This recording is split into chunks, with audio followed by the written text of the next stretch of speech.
Hi, എല്ലാവർക്കും പവീസ് വേൾഡിൻ്റെ പുതിയൊരു വീഡിയോയിലേക്ക് സ്വാഗതം. അപ്പോൾ ഇന്ന് ഞാൻ വന്നിരിക്കുന്നത് നമുക്ക് ബ്രേക്ക്ഫാസ്റ്റ് ആയിട്ടും ഡിന്നറായിട്ടും ഒക്കെ കഴിക്കാൻ പറ്റുന്ന ഒരു സ്റ്റഫ്ഡ് ഇഡ്ലിയുടെ റെസിപ്പി ആയിട്ടാണ്. അപ്പോൾ നമുക്ക് വീഡിയോയിലേക്ക് പോകുന്നതിന് മുൻപ് എൻ്റെ ചാനൽ ആദ്യമായിട്ട് കാണുന്നവർ പ്ലീസ് ഒന്ന് സബ്സ്ക്രൈബ് ചെയ്യുക. അതുപോലെ തന്നെ അതിൻ്റെ തൊട്ടടുത്തുള്ളൊരു ബെല്ലൈക്കനും കൂടെ ഒന്ന് ക്ലിക്ക് ചെയ്ത് ഓൾ എന്ന ഓപ്ഷൻ എനേബിൾ ആക്കുക. അങ്ങനെയാണെങ്കിൽ ഞാൻ വീഡിയോസ് അപ്ലോഡ് ചെയ്യുമ്പോൾ നിങ്ങൾക്കതിൻ്റെ നോട്ടിഫിക്കേഷൻസ് വരുന്നതായിരിക്കും. അപ്പോൾ ഒട്ടും താമസിയാതെ തന്നെ നമുക്ക് നമ്മുടെ വീഡിയോയിലേക്ക് പോകാം.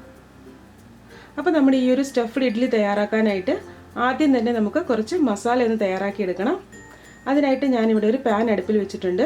ഇനി ഇതിലേക്ക് കുറച്ച് ഓയിൽ ഒഴിച്ചു കൊടുക്കാം. എണ്ണ ചൂടായി വരുമ്പോഴേക്കും ഇതിലേക്ക് കുറച്ച് കടുക് ഇട്ട് കൊടുക്കണം. അപ്പോൾ കടുകെല്ലാം ഒന്ന് പൊട്ടി വരുമ്പോഴേക്കും ഇതിലേക്ക് 1 ടീസ്പൂൺ ഉഴുന്നുപരിപ്പും കൂടെ ചേർത്ത് കൊടുക്കണം. ഇനി ഈ ഒരു ഉഴുന്നുപരിപ്പിൻ്റെ ആ ഒരു കളർ മാറുന്നത് വരെ ഒന്ന് ഫ്രൈ ചെയ്തെടുക്കണം. ഒരുപാട് അങ്ങനെ കരിഞ്ഞു പോകരുത്. ജസ്റ്റ് ഒരു ഗോൾഡൻ ബ്രൗൺ കളർ ആകുമ്പോഴേക്കും ബാക്കി ചേരുവകൾ ചേർത്ത് കൊടുക്കാം.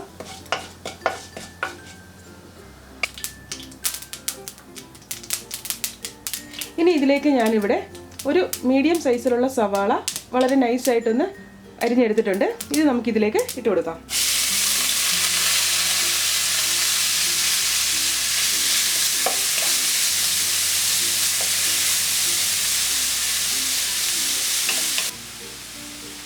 ഇനി ഇതിലേക്ക് നമുക്ക് എരിവിന് ആവശ്യമായ പച്ചമുളകും കൂടി ചേർത്ത് കൊടുക്കാം.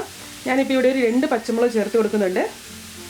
പിന്നെ ഈ ഒരു മസാലയിലേക്ക് നമ്മൾ പ്രത്യേകിച്ച് ഇനി മുളക് പൊടി ഒന്നും ചേർത്ത് കൊടുക്കുന്നില്ല. ഈ ഒരു പച്ചമുളകിൻ്റെ എരിവാണ്. അപ്പോൾ അതുകൊണ്ട് അതനുസരിച്ച് പച്ചമുളക് ചേർത്ത് കൊടുക്കണം. പിന്നെ അതുപോലെ കുറച്ച് കറിവേപ്പിലയും ആവശ്യത്തിനുള്ള ഉപ്പും കൂടി ഇട്ട് കൊടുത്ത് ഈ ഒരു സവാള നല്ലൊരു സോഫ്റ്റായി വരുന്നത് വരെ ഒന്ന് വഴറ്റിയെടുക്കണം. അപ്പോൾ സവാള ഇവിടെ ചെറുതായിട്ടൊന്ന് സോഫ്റ്റായി തുടങ്ങുമ്പോഴേക്കും ഇതിലേക്ക് 1 ടീസ്പൂൺ ഇഞ്ചി വെളുത്തുള്ളി പേസ്റ്റും കൂടെ ചേർത്ത് കൊടുക്കാം. ഇതെല്ലാം കൂടി കിടന്ന് ആ ഒരു ഇഞ്ചിയുടെയും വെളുത്തുള്ളിയുടെയും എല്ലാം ഒരു പച്ച കുത്ത് മാറുന്നത് വരെ ഒന്ന് വഴറ്റിയെടുക്കണം. പിന്നെ ഈ ഒരു മസാല ഇഡ്ലിയുടെ കൂടെ നമുക്ക് പ്രത്യേകിച്ച് കറികളുടെ ഒന്നും ആവശ്യമൊന്നുമില്ല, ചട്നിയോ ഒന്നും തന്നെ ആവശ്യമില്ല. അല്ലാണ്ട് തന്നെ കഴിക്കാൻ നല്ല ടേസ്റ്റിയാണ്. അപ്പോൾ നമ്മുടെ സവാള എല്ലാം ഇവിടെ നല്ലപോലെ ഒന്ന് സോഫ്റ്റായി വന്നിട്ടുണ്ട്. ഈ സമയം ഞാൻ ഇതിലേക്ക് ഒരു 1/2 ടീസ്പൂൺ മഞ്ഞൾപ്പൊടിയും കൂടി ഇട്ട് കൊടുക്കുന്നുണ്ട്.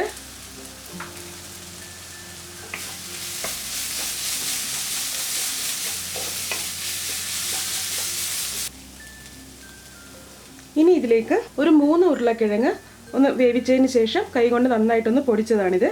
ഇതും കൂടെ ഞാൻ ഇതിലേക്ക് ചേർത്ത് കൊടുക്കുന്നുണ്ട്. ഇനി ഇതെല്ലാം കൂടെ നല്ലപോലെ ഒന്ന് മിക്സ് ചെയ്തെടുക്കണം. അപ്പോൾ നമ്മുടെ മസാല എല്ലാം ഇവിടെ നിന്ന് റെഡി ആയിട്ടുണ്ട്. ഇനി ഇതിലേക്ക് ലാസ്റ്റ് നമുക്കൊരല്പം മല്ലിയിലയും കൂടി ഇട്ട് കൊടുക്കാം. പിന്നെ നമുക്ക് നമ്മുടെ മസാല ഇഡ്ഡലി തയ്യാറാക്കാം. അപ്പോൾ നമ്മുടെ ഇഡ്ഡലി തയ്യാറാക്കാനായിട്ട് ഞാനിപ്പോൾ ഇവിടെ ഒരു ഇഡ്ഡലി കുട്ടകത്തിൽ ആദ്യം തന്നെ കുറച്ച് വെള്ളം ഒന്ന് ചൂടാക്കാൻ വെച്ചിട്ടുണ്ട്. ഞാനിപ്പോൾ ഇവിടെ ഈ ഒരു ഗ്ലാസ്സിലും കൂടെ ഞാൻ തയ്യാറാക്കുന്നുണ്ട് ഇഡ്ഡലി. അപ്പോൾ ആദ്യം തന്നെ നമുക്ക് ഈ ഒരു ഇതിലേക്ക് കുറച്ച് ഓയിലൊന്ന് ഗ്രീസ് ചെയ്ത് കൊടുക്കാം.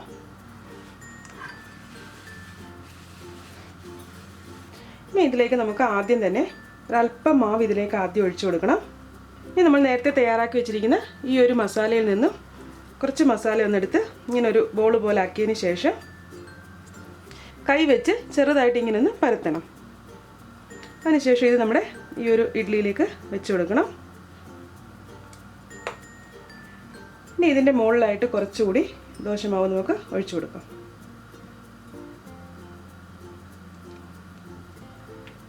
പിന്നെ ഇതുപോലെ തന്നെ നമുക്ക് ബാക്കിയുള്ള ഇഡ്ഡലിയും കൂടി ഒന്ന് റെഡിയാക്കി എടുക്കണം.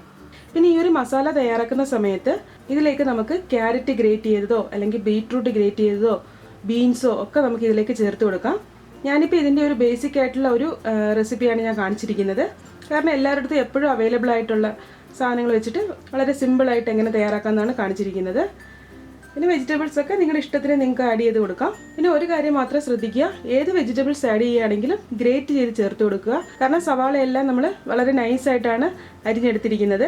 പിന്നെ അതുപോലെ പെട്ടെന്ന് വെന്ത് കിട്ടാനൊക്കെ സൗകര്യം അതായിരിക്കും. അപ്പോൾ അതുകൊണ്ട് ഏത് വെജിറ്റബിൾസ് ആണെങ്കിലും അതൊന്ന് ഗ്രേറ്റ് ചെയ്തെടുക്കാനായിട്ട് നോക്കുക.